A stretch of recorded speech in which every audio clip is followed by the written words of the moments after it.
अब यकीनन आपको कल्चर का मतलब समझ में आया होगा कि सोसाइटी सोशियोलॉजी है, उसके बाद फिर नीचे सोसाइटी है, फिर सोसाइटी के अंदर जो मैकेनिज़्म है, लोग एक दूसरे के साथ बातचीत कैसे करते हैं, एक दूसरे के साथ डीलिंग कैसे करते हैं, ठीक है, किस तरह के बातें होती है, इन सब को हम क्या कहेंगे, कल्चर, राइट। तो आप एग्ज़ाम में आपने ये तो आप समझ गए, तो एग्ज़ाम में लिखना क्या है वो मैंने नोटिस बोर्ड आपके साथ शेयर किया है। वहाँ मैंने जो 4-5 लाइनें जो लिखी है वो आपने वहाँ पर एट इज़िट आपने लिखना है, ताकि आपके इंग्लिश में कोई प्रॉब्लम ना हो, ठीक है। और फिर इसी में आप एडिशन और डिलीशन भी कर सकते हैं, ठीक है। सो स्टूडेंट, दूसरा हमारा जो पॉइंट है आज की इस लेक्चर में, करेक्टरिस्टिक्स ऑफ कल्चर, यानी कि कल्चर की खसूसियात क्या है। सबसे पहली बात यह है कि ये जो सोसाइटी के अंदर कुछ ऐसी चीज़ें होती है वो मतलब हम एक दूसरे से सीख जाते हैं, यानी कि गैर इरादी तौर पर हम सीख जाते हैं। जैसे कि हमारे सोसाइटी में छोटे जो फीमेल स्टूडेंट होती है वो दुपट्टा ओढ़ती है, अगर आप कहीं और कंट्री में जाएंगे तो ऐसा तो नहीं है ना, ठीक है।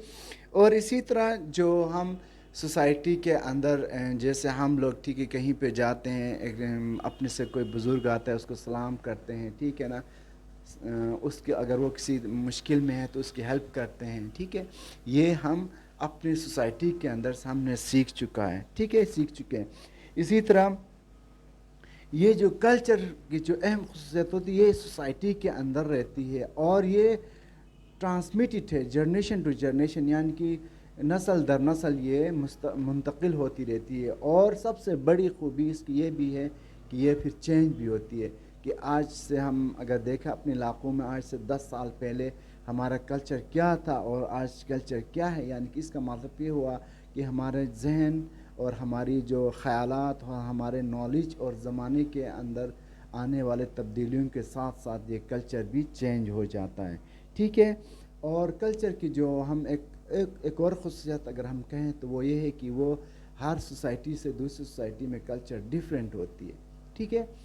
तो अब मेरे ख़्याल में आप इस कल्चर के हवाले से चीज़ों को आप समझ चुके होंगे। अगर मैं एग्ज़ाम में पूछूं कि राइट डाउन और लिस्ट डाउन 3 और 4 कैरेक्टरिस्टिक्स ऑफ कल्चर, तो आपने इस नोटिस बोर्ड से जो मैंने आपके साथ शेयर किया है उसमें से आपने 3 और 4 आपने वहाँ पे लिखने हैं, ठीक है।